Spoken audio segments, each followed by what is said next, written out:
Hey, Instagram. Hi, Facebook. All right. How is everyone doing today? I've got two different cameras happening. We're going to see how this goes, see what the hair's doing.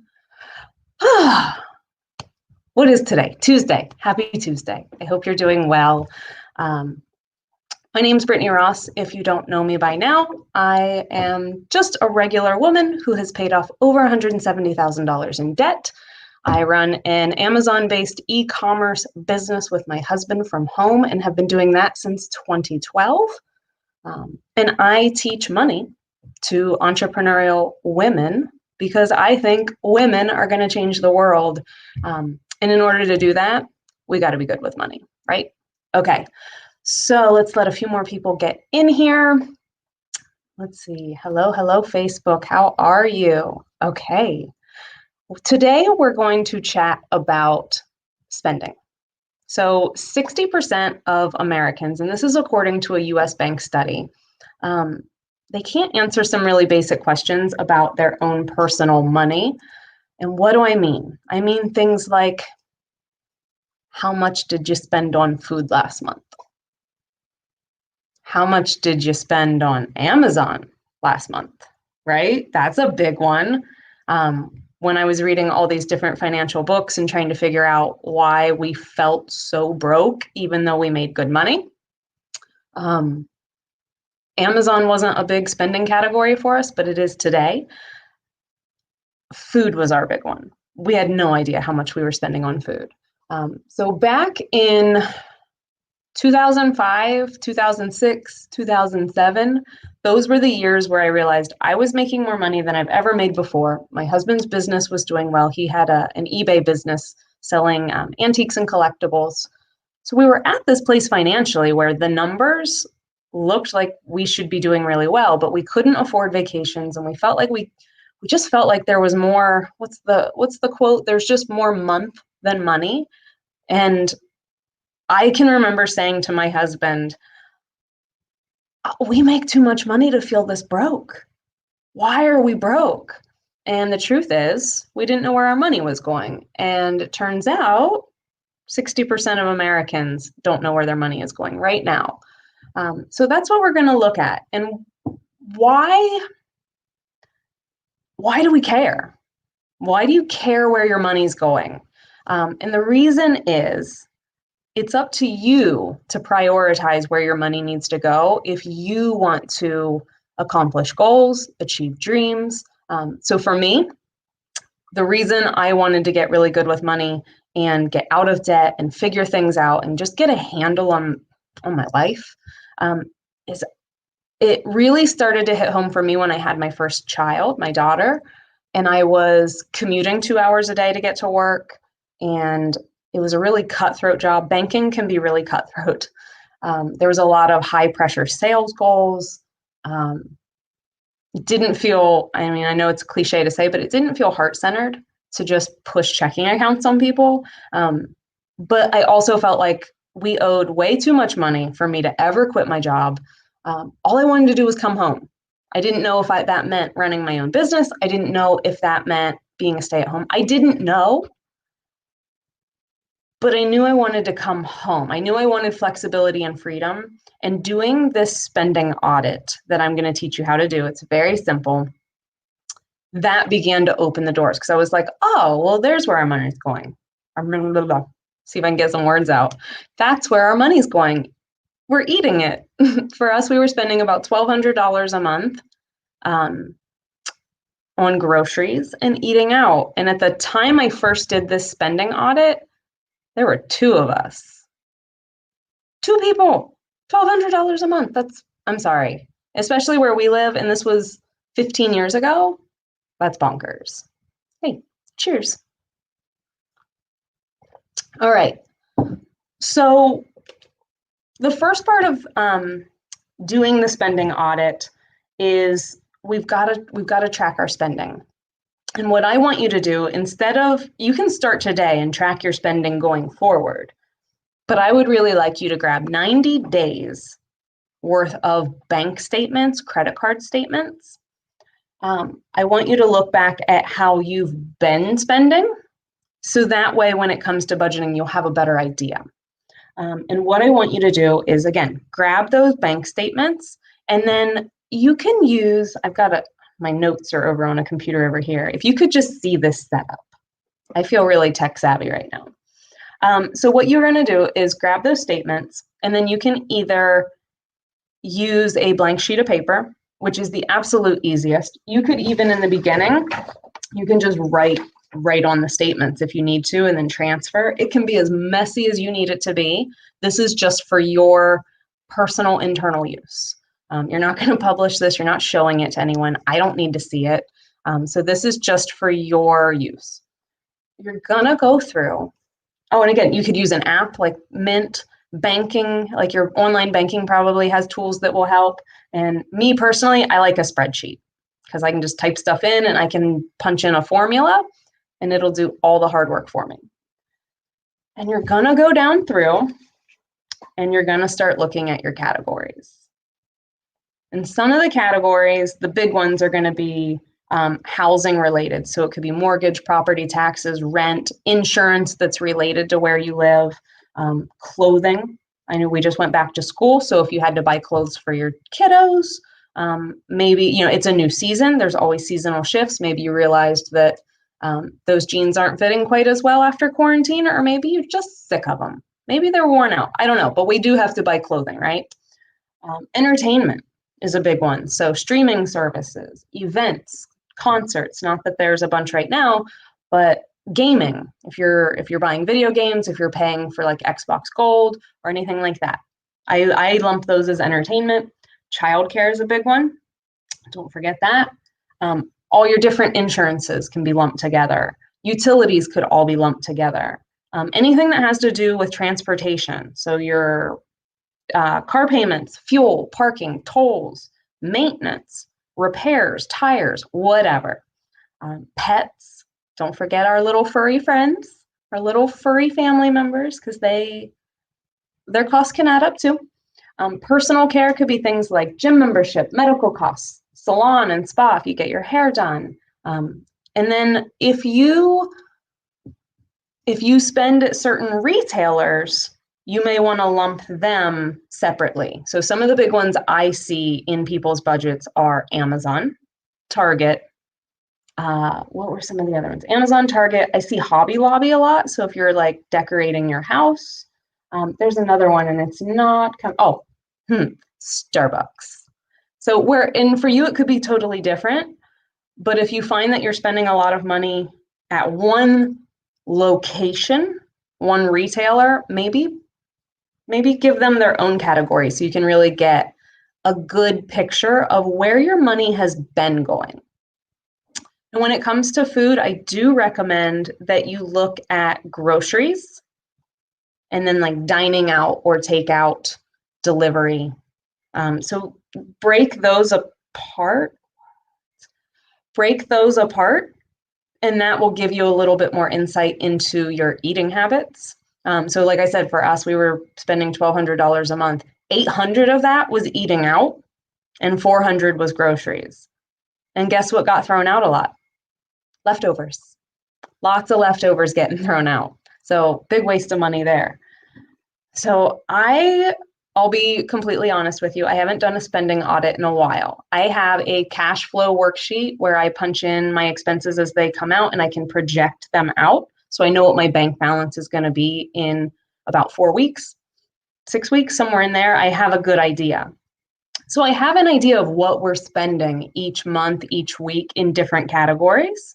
But I haven't really gone through and done like the hard breakdown in a while because we've paid off our debt. We have money in savings and we're not working towards a big financial goal at the moment, which kind of feels weird.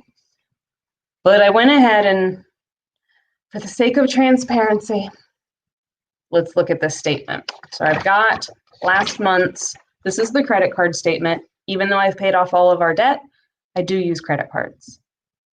Cheers again. So where'd our money go last month? So I can tell you that we spent $200 on doctor visits. there's $16 going to Spotify. So I would put the healthcare one in its own category, or maybe I would even say that was appointments for the children. So maybe I'd even put that under children. But for me, that would go under health and personal care. And then 1608 on Spotify, because we do have the family plan, that's entertainment.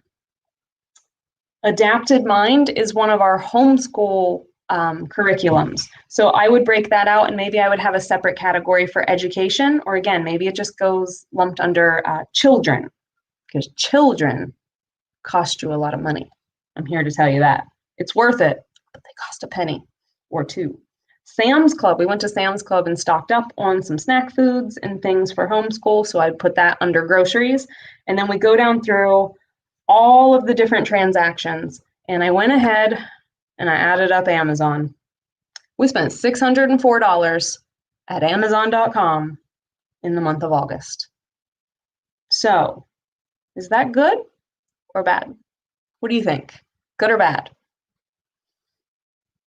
Well, it depends. So we're not here to apply judgment to any of this spending. That's not what we're here for. We're not here to berate ourselves, and I should have given you a warning at the beginning of this live. When you start digging into your spending, some emotions are going to come up. Some of the things that I have felt, students have felt, friends have felt, are things like guilt. Why did I spend that money? I shouldn't have, which can turn easily into shame, turning into I'm bad with money. I'm terrible at this. I'm fill in the get that hair. It is distracting. So guilt can quickly turn into shame, and you can start feeling really bad about yourself and how you handle money. Maybe you feel anger or even rage. Maybe it's depressing. A lot of different emotions are going to come up. And if you're doing this exercise with your partner, amplify those emotions, because you're going to start digging in and seeing their spending habits. And their spending habits are going to be a little different from your spending habits. So I'm here to let you know right away, and this is something I always, if I'm working with couples, I always let them know that each of you is going to think that the other person's spending is dumb, that they spend money in dumb ways, and that the ways you spend money are justified. I'm just letting you know that that's the reality of how this can go. So be prepared while you dig in to not start slinging arrows and words and things that are going to hurt, because that's not what we're here for. We're here to get awareness. Awareness leads to action, and consistent action leads to confidence. And I want you to be confident with money. And I want you to be confident with your ability to manage money and make money and handle money, because you can do this. So the point of this exercise isn't to slap you on the hand for spending too much money on food or too much money on Amazon. The point of this exercise is to let you know where you need to ask a few more questions, okay? So if I'm digging into my spending and I'm seeing, food, utility, education, entertainment, my entertainment category is not huge. We're not going anywhere. Here's another food. Okay. But this Amazon at $600, what is going on there? So that would lead me to go over to the Amazon website and start digging in. Now I know that we've been holiday shopping, because I have a sneaking suspicion that things are going to go out of stock this fall online. Thanks to COVID, we're not going to be in stores, and I have a feeling that online shopping is going to increase with the holidays. I know, crazy talk. So we've been doing some holiday shopping. I also know that we were stocking up on some foods. And I know that I was doing a little bit of impulse spending on Amazon. I'm really bad with books. Oh, I love to just get a new book. got a whole stack of them left to read. But I love to buy a new book. So we all have our things, right? So the point of doing the spending audit isn't to figure out whether your spending habits are good or bad, but why you have spending habits that you do. And is this even a spending habit? If you spend $600 on Amazon like I did, and you realize that a lot of it was for holiday gifts, we could hardly call that a spending habit, outside of maybe I shouldn't be spending this much on Amazon and maybe I should go like visit small business websites. I digress. But the point is, this just helps you dig in further. It's not about it being good or bad, okay? It's just about being able to see something and go, oh, is this abnormal or atypical? Or is this a pattern? So I only did 1 month. If I went back to July, if I went back to June, and if I looked at, the entirety of this month, that's going to give me a better pattern, which is why I ask you to grab 90 days, because that's going to cover, if there was a holiday spike 1 month, it's going to average out over those 90 days because we have some sort of a holiday about every 3 months where people get together and have gatherings that could increase the food budget. You know what I mean? So grab those 90 days and go down through and then just categorize them, lump them all together. I'm sorry, I'm such a hand talker. But the point again is to figure out, you're trying to see what jumps out at you.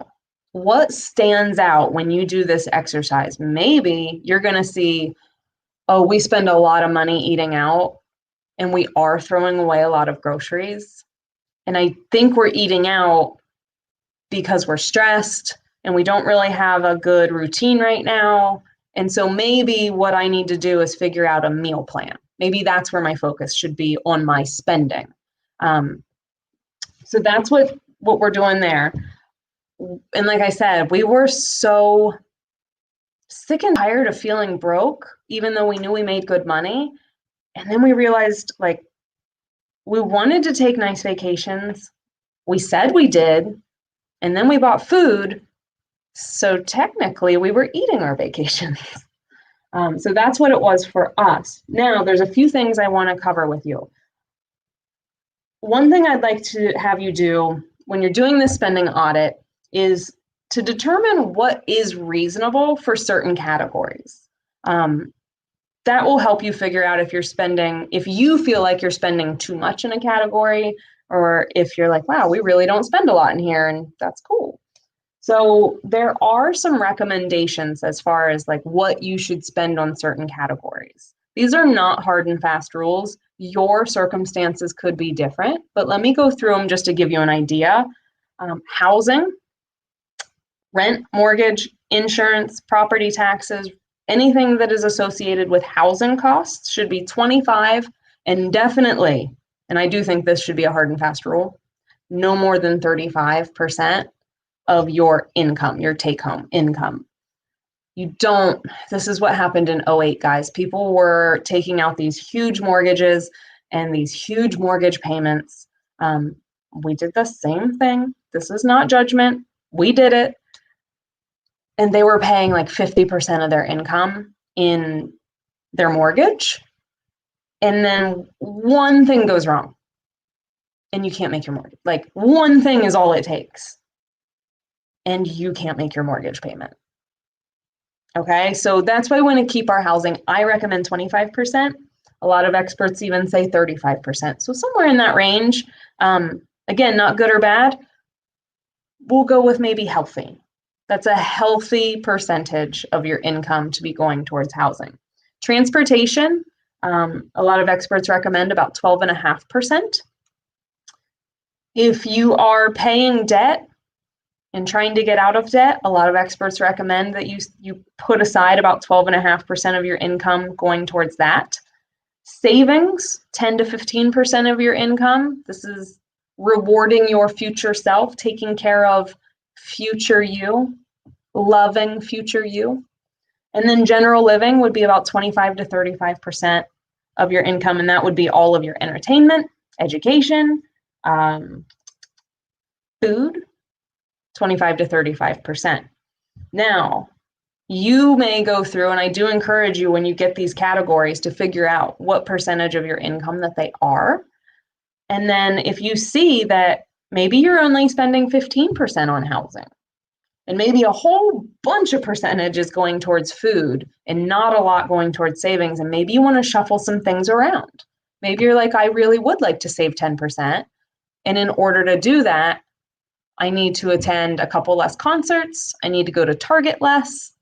I need to turn off all of my Amazon shopping notifications, so I'll quit shopping there. Maybe I need to start couponing. I don't know, but that's what you're going to discover by doing this exercise. What else? What else did I want to tell you? Pay extra attention to food. Oh, please pay extra attention to food. It slips out of our hands. That money just goes through our fingers so easily when we're buying food. And we buy food a lot. So it's easy, and I know it can get really exhausting and tiring to try and keep up with all this. So again, we're just trying to get into a rhythm and a routine so that we can spot patterns and make changes. Okay? All right. I think, I'm just looking through my notes, but I think that's everything I wanted to cover with you today. But again, knowing where your money is going is just going to allow you to make the changes. Your budget is not a restrictive money diet. So a lot of us think of budgeting the same way we think of dieting. I'm going to go on a budget and I'm going to get rid of some of this excess weight. And I'm going to go on a diet. I'm going to get rid of some of this excess weight. But the reality is, this is a lifestyle you're going to live, and it's going to take time. And it's small steps, one foot in front of the other over time. Awareness leads to action, and consistent action over time leads to confidence. And you want to feel confident with your money. I know you do, because that's what I wanted. Everyone wants to feel good and confident with their money. It's not a topic that we want to feel like we don't know things. And it's a hard topic to ask about because we were also taught not to talk about it. It's rude. It's not. It's not rude. I'm here to talk about it. If you ever have money questions, DM me, drop them in comments. I'd love to answer them. And I want to know what's happening in your life. Because if it's happening to you, it's happening to someone else too. You're not alone. And we're going to figure this money stuff out together. So, hey, I'm going to get real rambly, so I'm going to go. Thanks for hanging out with me. And let me know in the comments, what category surprised you the most? Because I know there was one. So which one was it? Drop it in the comments, okay? I love you. Take care. And now I'm going to gracefully, not so gracefully, try and turn off 2 screens. Let's see how this goes. Hey, bye guys. If I can get my mouse back over from my other screen. All right, bye.